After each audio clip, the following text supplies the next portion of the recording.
بسم اللہ الرحمن الرحیم انما حرم علیکم المیتۃ والدم ولحم الخنزیر وما اہل به لغیر اللہ صدق اللہ العظیم۔ اللہ تبارک و تعالی نے قرآن کریم کے اندر فرمایا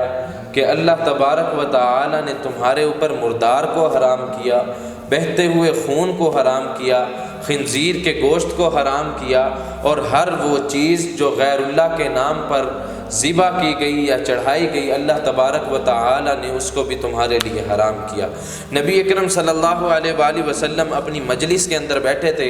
صحابہ کرام رضوان اللہ علیہم اجمعین آپ کے گرد ہیں، اور صحابہ کرام رضوان اللہ علیہم اجمعین سے رسول اللہ صلی اللہ علیہ وآلہ وسلم نے فرمایا ایک مکھی کی وجہ سے ایک آدمی جنت میں چلا گیا اور اسی مکھی کی وجہ سے ایک آدمی جہنم میں چلا گیا۔ صحابہ کرام رضوان اللہ علیہم اجمعین نے عرض کیا یا رسول اللہ یہ کیسے ہو سکتا ہے کہ ایک آدمی مکھی کی وجہ سے جنت میں چلا گیا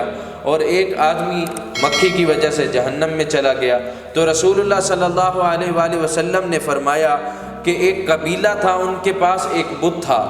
کہ جو بھی اس قبیلے کے پاس سے گزرتا تھا وہ کہتے تھے کہ اس بت کے اوپر کوئی چیز چڑھاؤ۔ تو دو شخص اس بت کے پاس سے گزرے اور اس بت کے پاس سے گزرتے ہوئے انہوں نے ان سے بھی کہا کہ اس بت کے اوپر کوئی چیز چڑھاؤ، تو وہ دونوں شخص کہنے لگے ہمارے پاس تو کچھ بھی نہیں ہے جو ہم اس بت کی نظر کریں، اس بت کے اوپر چڑھائیں۔ تو قبیلے والوں نے کہا تمہیں اس کے اوپر کچھ نہ کچھ چڑھانا ہی ہوگا وگرنہ ہم تمہیں جانے نہ دیں گے، چاہے ایک مکھی ہی کیوں نہ اس کے نظر کرو۔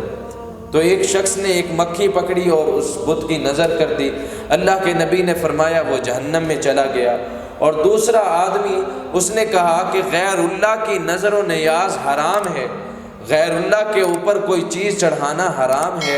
اس بت کے اوپر میں کیسے مکھی چڑھا سکتا ہوں جبکہ اللہ تبارک و تعالی نے اس سے منع فرمایا؟ تو قبیلے کے لوگوں نے اس شخص کو پکڑا اور قتل کر دیا، وہ شہید ہو گیا اور جنت میں چلا گیا۔ تو میرے دوستو، اللہ تبارک و تعالی نے جو قرآن کے اندر اصول بیان فرمائے ہیں ان کے مطابق ہی زندگی گزارنا، اسی کے اندر نجات ہے۔ اللہ تبارک و تعالی ہمیں خالصتاً اپنے نام کی نظر و نیاز چڑھانے اور اپنی عبادت کرنے کی توفیق عطا فرمائے، اور جن سے منع فرمایا اللہ تبارک و تعالی ان گناہوں سے بچنے کی توفیق عطا فرمائے۔ آمین۔ وما علیہ الا البلاغ۔